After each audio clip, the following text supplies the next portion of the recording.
This video contains no content from and does not spoil Chapter 2 of RWBY Volume 7, but it does serve to respond to the online discussion over Penny's rebirth in a way that is hopefully healthy for everyone involved. It's already been talked over a bit on YouTube and in other spaces, but I'm coming at it from a different angle. I'm going to look at the show as both a sequence of events and as an art form so that we can have a heightened understanding of what exactly is going on, what the show is trying to do in itself as a show, and then with the other characters individually before talking about how it applies to specifically my life as a teenage robot over here. Or rather, as I'll get into, my death and rebirth as a teenage puppet. I'd like to apologize in advance that this will be somewhat long-winded, perhaps a tad too intellectual, but I promise it will be worth it. So on one hand, people love that one of the most celebrated characters in the show is back at it. But on the other, people believe she should have stayed dead, and that with mere rebirth, her death lost meaning, even to the point of becoming meaningless. That all this grief lost its weight. Here's the thing though, and this is where the intellectual part comes in, bear with me. I mentioned structuralist literary theory in a previous video.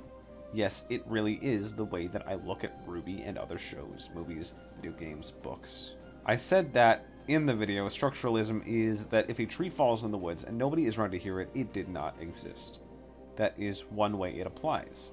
Another way, more suitable for what I'm talking about here, is that everything has meaning. But if you don't hear that tree, or nobody ever tells you about it after they heard it, it means nothing to you. So, in a sense, reality and history work the same way. Everything once experienced has meaning. Penny's death, once it happened, would forever have meaning. After all, it was the first domino that set the entire plot of the main show in motion.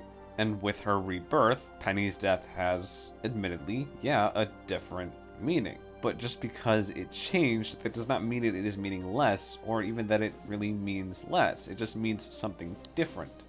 And for the single most pivotal moment in the entire show so far, or really in any show to mean something different, if any show had a moment mean something different that was that big, I could understand what would drive the backlash behind that. A death that allowed all of this to happen being reversed, if not handled correctly, could very well be the plot point that breaks the experience for a lot of viewers this volume, myself included. But as much as I'm wary about it, I'm also rather confident in the writers. As a show, RWBY has gotten darker and darker as it's gone on. And with this new arc, the show has the opportunity to get even darker in different ways. The way Penny got brought back to life was probably classified. Wrong. And it will prompt the heroes to question their trust in Ironwood or Pietro, since it's kind of the volume's theme. That is, to me, the best case scenario, and one that I honestly do think will happen. Though we are currently in an uncomfortable gray area, and I understand if you are not as confident.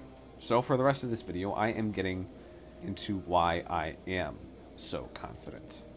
And I want to start by asking, about RWBY, what's the point? I mean, what is the message? What are they getting at, the crew, the writers, concerning the whole show? A web series is an art form, and art imitates life and life art. If RWBY is meant to reflect life in some way, it has to mean something. Its message has to apply to real life.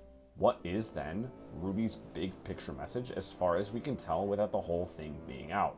With Salem's Folly and the crux of the Brunswick arc put together, we understand the idea that life is precious and balanced delicately.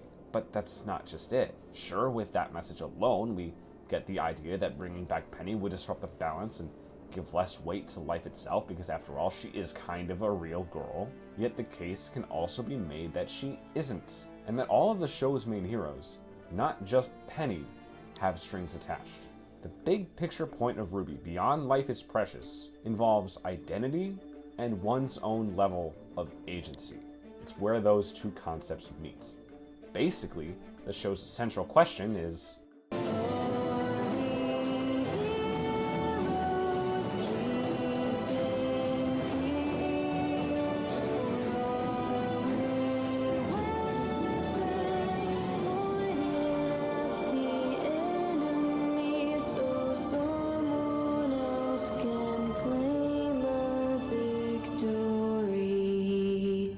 And 5 years ago, we had no idea what that meant.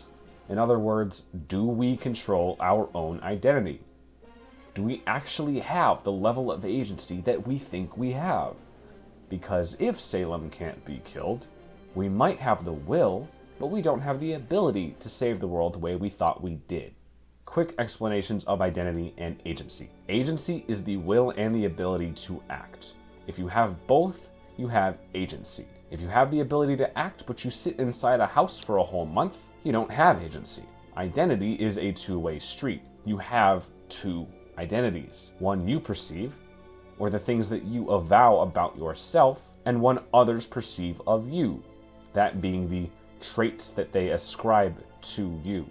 If you have cat ears, you can pretend to be a human all you want, but you are a faunus. People might ascribe that you are a human based on what they can tell, but it also gives you the opportunity to avow that you are a faunus. So before I quite get to Penny, I want to highlight all of the other ways the show talks about agency.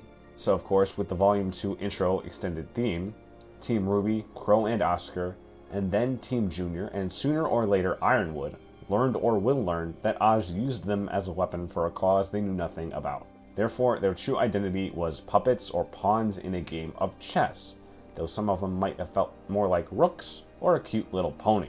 They didn't know the battle they were fighting, so their identities were not their own. Oz controlled them with strings.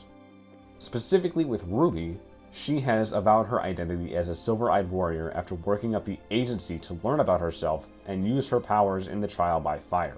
Weiss's character arc is that of claiming her own identity against her father's quote-unquote royal test. In Blake's early life, she and the Peaceful White Fang used their agency so that their human counterparts did not control their identities or make them feel less than.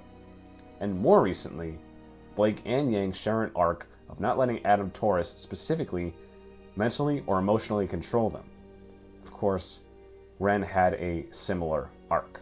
And Oscar now navigates if his identity is his own, or if he'll just be another one of Ozma's lives. So Penny is just one of the ways the show tackles the issue of identity and agency.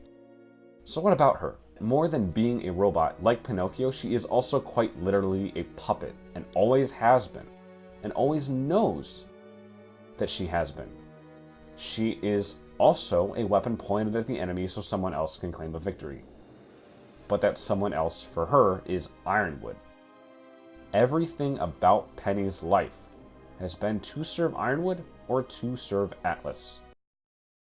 Pietro and Ironwood built her. Atlas has been studying Aura from a more scientific standpoint, and we believe we found a way to capture it. Capture it and cram it into something else. My father's the one that built me. He had some help from Mr. Ironwood. Random grunt-level soldiers knew to look after her. They like to protect me too. A driver was sent for her. Penny, your time will come. And Pietro or Ironwood even gave Ciel the sole responsibility of keeping track of where she is and sticking to her schedule. Penny, I believe it is best if we move on to our next location. She has always lived within the plans other people had for her. The plans that... One day, it will be my job to save the world. But I still have a lot left to learn. Yeah, it was a little grandiose of a statement. But again, other people did tell her... Your time will come. Her time that would come, also known as protecting the world, never came before her death. So of course, the people who mandated her entire life would want it to be for something. Penny exists to serve their interests. And now, as the protector of Mantle, she is one step closer to protector of the world. That is her job. Her life is not her own. When we first meet her again in Volume 7, Penny's re-existence is clarified, and the scene moves on. But that does not mean that there aren't emotional loose ends to tie up, even if RWBY didn't completely break down upon seeing her again. And that is that toward the end of the volume's second act, when the pacing slows down so that the third act can kick it to 11, Penny and RWBY and maybe some others will talk about Penny's existence and whether she has the agency to avow her own identity. While she seems very content with protecting Mantle, she is still a person with her own ambitions. But But just like Team RWBY reevaluated their individual aspirations back in Mountain Glen, Penny has also likely emotionally matured, and she may avow the identity that Pietro, Ironwood, and others have ascribed for her. In other words, she may choose to live her life the way that they want her to. Ironwood and Pietro may not think of life the same way as the heroes do if they really are good with hitting a reset button on Penny as many times as they need to. So yes, it does counter the idea that life is precious. But if the show is truly going to develop that idea with concern to identity and agency, that life is precious, the writers are going to need to introduce some anomalies so that it can correct them in future episodes. One such anomaly is Penny Polendina. You shouldn't feel 100% unquestioningly okay with her existing again, because it probably involves something Classified. Wrong. All of that put together is why I am so confident in saying that Penny being brought back is not a spit in the face of her being character arc, but that rather, it is the natural progression of it. I had a Twitter thread this last week about this, and I felt like what I said wasn't enough. And even then I didn't quite say everything that's on my mind in this video either. But to turn it to you, where have you stood on Penny coming back into the show? Are you totally good with it? Are you wholeheartedly against it? Or are you some level of just wary, waiting to see how it all plays out? Let me know down below. I'm Rising. Have a good one.